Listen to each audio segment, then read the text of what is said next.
So here we've got the brand new HD4797, so it's a 4-input modulator, and in the box you'll just notice that you just get the unit itself and an ISC cable here. And if I have a look at the unit, so what is it? Well, there's 4 HDMI inputs here. So in this case I think we've got a set-top box and video camera system. We've got I've got a PC plugged into it, so you can have 4 different HD sources, and you'll notice that there's a loop out from each one, which is great. So if you've got all your sources with the modulator, you can watch them directly on the TV set, and it'll take the rest of the signals and pump it out over your antenna system.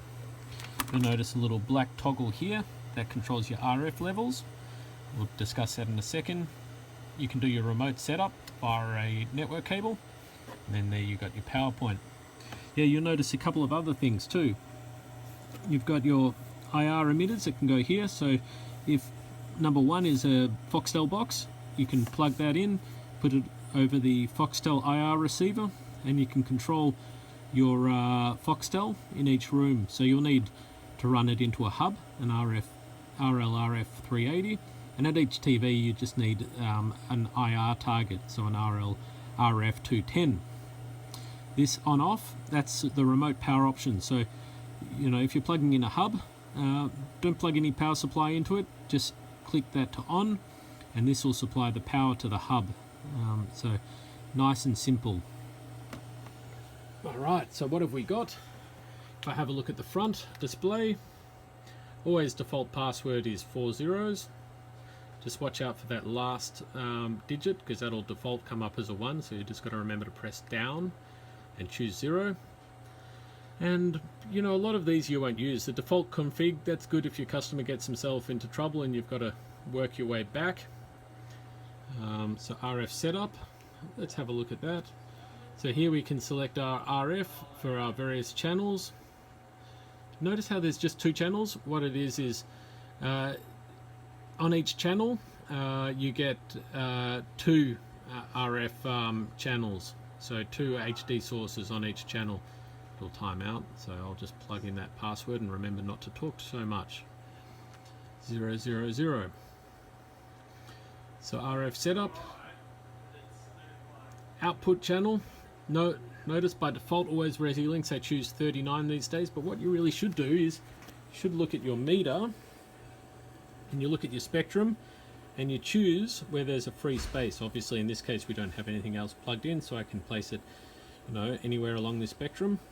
But in a real life situation you might notice some TV channels here, so just move that RF channel somewhere in the clearing. 39 is a great default option, so that's why they've chosen 39.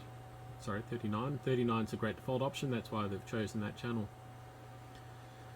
So attenuation is also a very important thing. I mean, a TV that should be getting say 65 dB. If we have a look at the default, we're actually getting a whole lot of signal there. So you've got a attenuator at the back here, gain, and also at the front where we were, you have the ability to attenuate. So let's just do that. And attenuation. So let's drop it down. If it's going directly into a TV, ideally we'll have it on a different lower level, and you'll see there we've dropped the level right down. So we did that from the front display.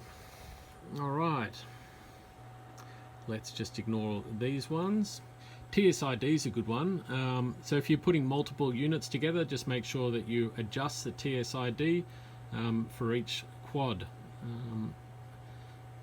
Let's ignore those. And then the encoder setup is an important one.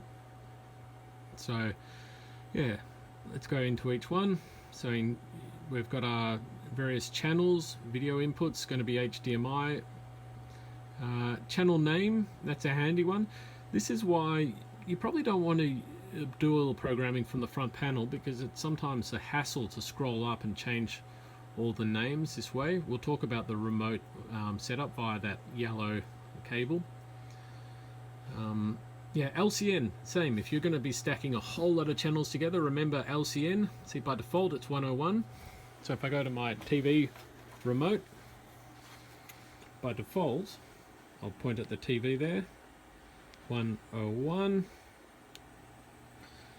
You'll see channel 1 will appear, which is my PC, that's 101, and by default 102 will be the next channel of the quad. Oops, sorry, I can't do two things at once. 102. And so we can see on channel 2 we've got I've got a CCTV camera system going through there. 103. So if you're going to put lots of units together, just make sure that they're not the same number on each one. 104. What's channel 104? Oh, it's a media player, that one. So yeah, by default they'll start at 101. Now back to the menu.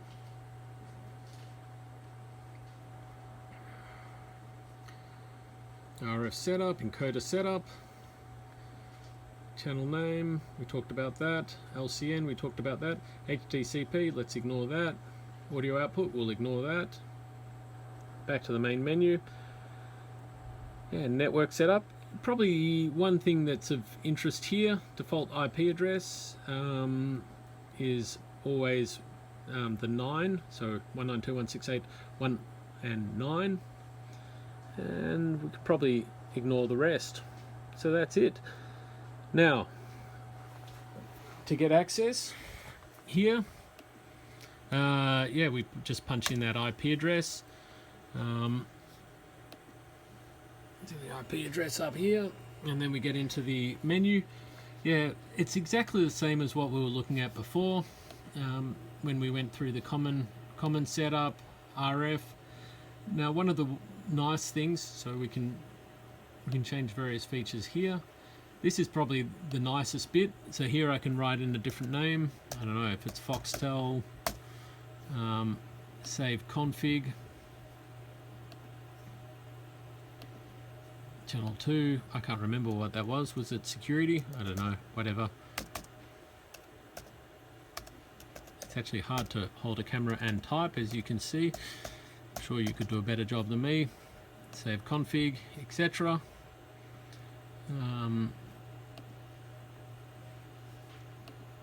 Yeah. Network setup, so that's our network. You can enable DHCP.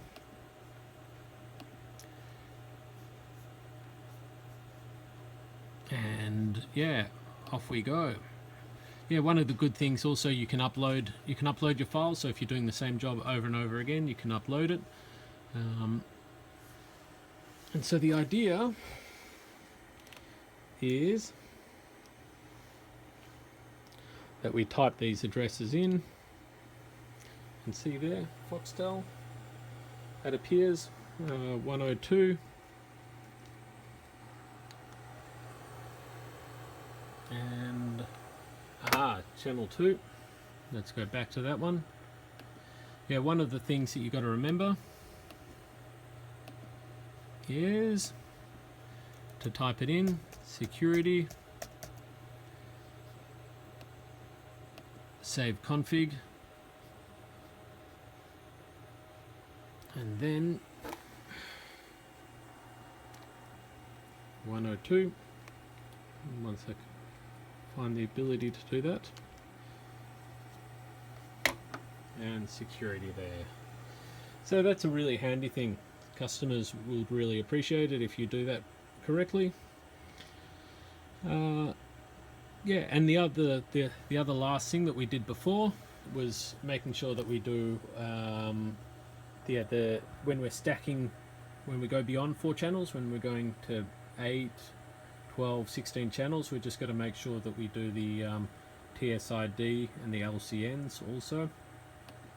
What else have we got? Yeah, I would probably recommend that you change those passwords, because obviously it's going to be freely available to see what the default passwords are. So admin, all lowercase, once you type it in, and then the password admin with a capital A, 123. They're going to be the passwords. All right. Yeah, I guess the final thing, yeah, we should probably have a look at performance. In terms of performance, let's bring it up. Yeah, the performance that we're getting, I mean, obviously I'm doing all kinds of things with the signal here. Drones are able to be used, and that's about the maximum what our meter reads. So for a standard residential 4-channel, obviously Resi-linx have the HD4797, which is extremely high performance, but for a standard residential, very, very high performance.